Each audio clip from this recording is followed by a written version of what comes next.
बिस्मिल्लाहिर्रहमानिर्रहीम। जैसा कि आप सब लोगों को मालूम है कि आज पीटीआई के कारकुनान और पुलिस का आमना सामना हुआ।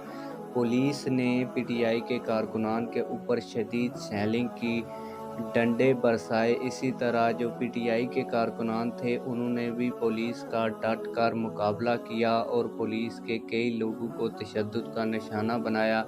अब तक पीटीआई के कितने लोग शहीद हो चुके हैं या मारे जा चुके हैं, इसी तरह पुलिस के कितने लोग शहीद हुए हैं या मर चुके हैं, दोनों पार्टियों की जानब से जो मौक़िफ़ अपनाया गया है इसमें कितनी सच्चाई है।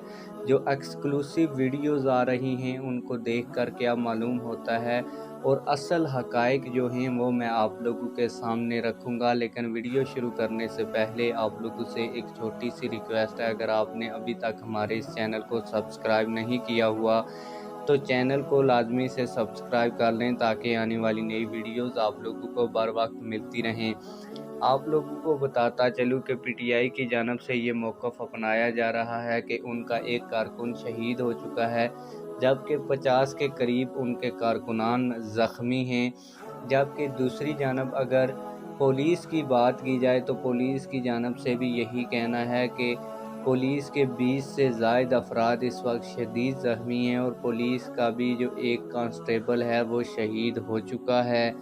इसमें भी कितनी सच्चाई है वो भी आप लोगों को बताता हूँ। इसी तरह जो पीटीआई के हामी सहाफ़ी हैं वो बार बार कुछ पुरानी वीडियोज़, कुछ पुराने जो तस्वीर हैं उनको शेयर करके कह रहे हैं कि पीटीआई के ऊपर बड़ा तशद्दुद हो रहा है। इमरान खान ने अब से कुछ देर पहले, जो सीनियर सहाफ़ी इमरान रियाज़ खान हैं, उन्होंने कुछ देर पहले एक ट्वीट की, इसमें उन्होंने लिखा कि पीटीआई कारकुनान के ऊपर तशद्दुद का सिलसिला जारी है, और उसमें उन्होंने एक तस्वीर शेयर की जो कि 2018 में तहरीक लब्बैक पाकिस्तान के कारकुन के ऊपर तशद्दुद किया गया।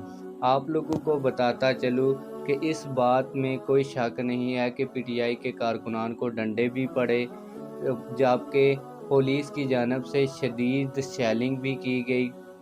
लेकिन आप लोगों को बताता चलूँ कि अब तक की जो मेरे पास मुसद्दक़ा इत्तलात हैं, जो मेरे पास वीडियोज़ हैं, वो वीडियोज़ मैं साथ में वीडियो में आप लोगों को इसलिए नहीं दिखा रहा क्योंकि यूट्यूब की पॉलिसी है कि आप लोग खून आलूद वीडियो यूट्यूब के ऊपर नहीं लगा सकते। इसी वजह से मैं आप लोगों को दिखा भी नहीं रहा। मेरे पास जो एक्सक्लूसिव खबर है वो यही है कि पीटीआई का अब तक कोई भी कारकुन शहीद नहीं हुआ, लेकिन पीटीआई के तकरीबन 30 के करीब जो कारकुनान हैं वो इस वक्त ज़ख्मी हैं और अच्छी हालत में ज़ख्मी हैं। जबकि पुलिस की बात की जाए तो पुलिस के 10 अफराद इस वक्त ज़ख्मी हैं, लेकिन पुलिस का भी कोई भी बंदा अभी तक शहीद नहीं हुआ। अगर कोई शहीद हुआ होता दोनों जानब से तो उनको अस्पताल में ले जाया जाता और उसका पोस्टमार्टम भी करवाया जाता। तो आप लोगों को बताता चलूँ कि दोनों जानब से जो इत्तलात दी जा रही हैं, तो जो खबरें दी जा रही हैं बंदे शहीद होने की, वो बिल्कुल फेक हैं। आप लोगों की इस हवाले से क्या राय है, कमेंट सेक्शन में हमें अपनी राय से ज़रूर आगाह कीजिएगा। मिलते हैं किसी और वीडियो में। अल्लाह हाफिज़।